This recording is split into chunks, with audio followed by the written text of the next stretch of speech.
তো আমরা দেখলাম যে খুব একেবারে পূর্ণ রিদমে আসলে প্র্যাকটিস করছে দল।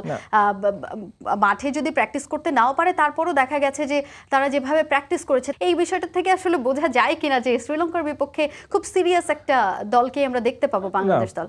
প্লেয়ারের তরফ থেকে তো আপনার অবশ্যই তার কাজই এটা, তাকে নেওয়া হয়েছে আপনার পারফর্ম করার জন্য এবং সেই জায়গাটায় তাকে পারফর্ম করতে হবে। আমরা একটু সম্ভাব্য একাদশটা যদি একটু দেখতে চাই বাংলাদেশের শ্রীলঙ্কার বিপক্ষে, সেখানে আমরা যদি একটু সৌম্য সরকার তানজিদ তামিমকে সম্ভাব্য একাদশে যদি দেখা যায়, কারণ এর আগে যুক্তরাষ্ট্রের বিপক্ষে যে লাস্ট ম্যাচটাতে কিন্তু খুব ভালো করেছে এই জুটিটা। ওয়ান ডাউনে যদি লিটন দাস নামে, পেসারদের ক্ষেত্রে আমরা যদি দেখি যে তাসকিন আহমেদ, মোস্তাফিজুর রহমান। এখানে একটা বিষয় যদি আমি আপনার কাছে জানতে চাই, শরীফুল দুর্দান্ত ফর্মে ছিল, দারুণ একটা কিছু তাদের কাছ থেকে আমরা তার কাছ থেকে এক্সপেক্ট করছিলাম, কিন্তু হঠাৎ করে ইনজুরির হানা। এই বিষয়টা বাংলাদেশ দলকে কতটুকু আসলে ব্যাকফুটে নিয়ে যাবে?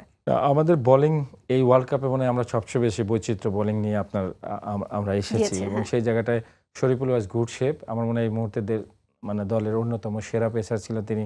বলটা সুইং করাতে পারছেন, বলের কন্ট্রোলিংটা ভালো, ডেট ওভারে ভালো বোলিং করতে পারছেন। আর আনফর্চুনেটলি হি গট ইনজুর্ড এবং এটা পার্ট অফ ক্রিকেট।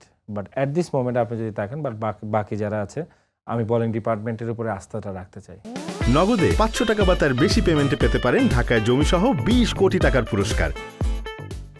আমি আরেকটু যদি আপনার কাছে জানতে চাই যে তানজিম সাকিব এবং শেখ মেহেদী সম্ভাব্য একাদশে আসলে আপনার কাছে যদি একাদশটা জানতে চাই, সেক্ষেত্রে আসলে দুজনের জায়গায় কাকে আপনি রাখবেন?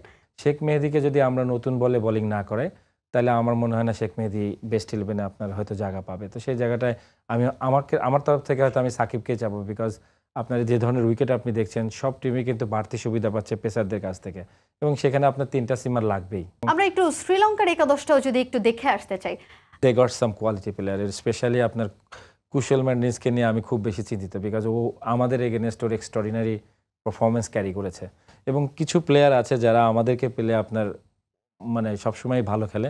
আই থিঙ্ক আপনি যদি দেখেন যে নামগুলো আপনি বললেন, এই জায়গাটা যদি দেখেন, আমার কাছে বোলিং ডিপার্টমেন্টটা ওদের খুবই দুর্দান্ত, বিকজ স্পেশালি পাথিরানাকে এই ধরনের উইকেটে আমরা কিভাবে ইউজ করতে পারি। আপনার থিকসানা তো রয়েছে, যাকে দিয়ে হয়তো ওপেন হতে পারে, বিকজ আমাদের লট অফ লেফটি আপনার রয়েছে, Dasun Shanaka, Mathews, they all are capable যে বোলিং। আমার কাছে মনে হয় যে এই ডিপার্টমেন্টে যদি আপনি বলেন যে আমার কাছে সবচেয়ে বেশি ওদের বোলিংটাই অনেক বেশি স্ট্রং ডিপার্টমেন্ট মনে হয়, যেখানে হয়তো আমাদের ব্যাটারদেরকে পরীক্ষা দিতে হবে, যেহেতু আমাদের ব্যাটাররা এখন অনেকখানি অফ ফর্মে আছে। তারেক ভাই, আমরা তো প্রত্যাশা করবোই যে বাংলাদেশ দল আসলে শ্রীলঙ্কার বিপক্ষে ম্যাচটা জিতবে এবং সেই আত্মবিশ্বাসটাই হয়তো পরের ম্যাচগুলোতে আসলে কাজে লাগাবে এবং আমাদের সবার প্রত্যাশা যেরকম, সেরকম দর্শকদের প্রত্যাশাও হয়তো টাইগার সমর্থকদের প্রত্যাশা একই রকম থাকবে।